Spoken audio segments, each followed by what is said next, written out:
What if the boring investment strategy, the one that doesn't require picking stocks, timing the market, or watching financial news every day, actually outperforms most professional fund managers over the long run?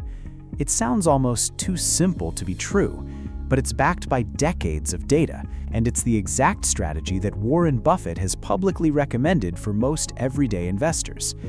Today, we're breaking down index funds, what they are, why they work, and how to actually use them. Welcome back to Wealthy Mind.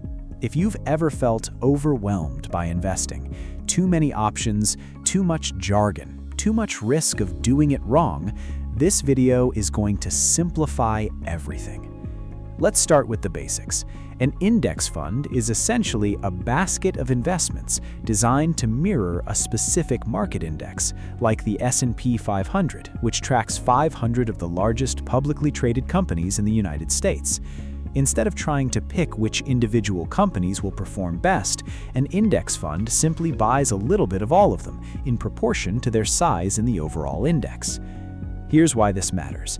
The vast majority of actively managed funds where a professional manager tries to beat the market by picking winning stocks, actually underperform simple index funds over long periods, according to numerous long-term studies. Not most years, not occasionally, the majority over 10, 15, 20-year periods. The reason isn't that fund managers aren't smart, many are brilliant. It's that consistently predicting which stocks will outperform year after year after accounting for fees is extraordinarily difficult, even for professionals. There's a famous story that illustrates this. In 2007, Warren Buffett made a public bet. He wagered that a simple S&P 500 index fund would outperform a hand-picked selection of actively managed hedge funds over a 10-year period, despite the hedge funds charging significantly higher fees for their expertise. By the end of the bet, the index fund had dramatically outperformed the hedge fund selection. The lesson wasn't that those fund managers were bad at their jobs. It was that high fees and the difficulty of consistent stock picking are extremely hard obstacles to overcome, even for skilled professionals. A quick reminder, if you find this content useful and want to continue your journey toward wealthy knowledge and success, hit the subscribe button and turn on notifications so you never miss an upload. So, why do index funds tend to perform so well over time? Three main reasons. First, diversification. When you own a small piece of hundreds of companies, the failure of any single company barely affects your overall portfolio, while the growth of successful companies still benefits you. Second, low costs. Index funds typically have very low fees compared to actively managed funds because there's no team of analysts trying to pick winners. The fund simply tracks the index. And third, they capture overall market growth. Historically, broad stock markets have trended upward over long periods, even though they experience significant short-term ups and downs along the way.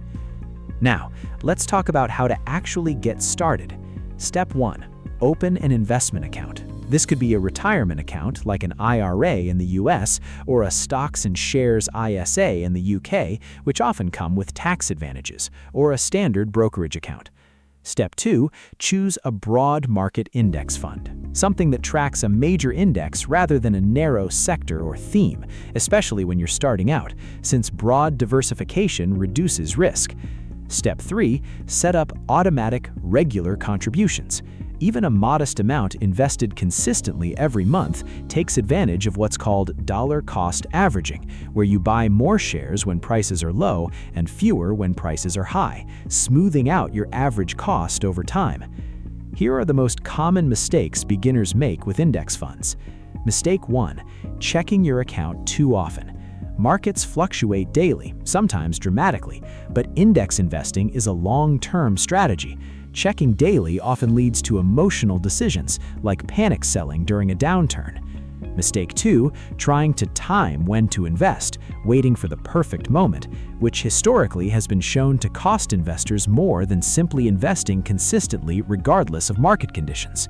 And mistake 3, stopping contributions during market downturns, which is actually when index investors are buying shares at lower prices, setting up for stronger future returns when the market recovers.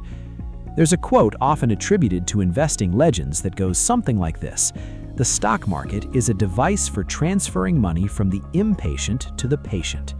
Index fund investing isn't exciting.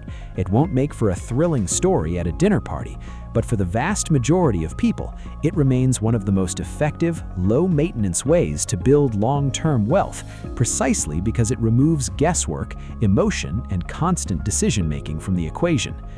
Index funds aren't a get-rich-quick strategy. They're a get-rich-reliably over time strategy. If this video helped simplify investing for you, subscribe to Wealthy Mind for more practical, no-hype financial education, and we'll see you in the next one.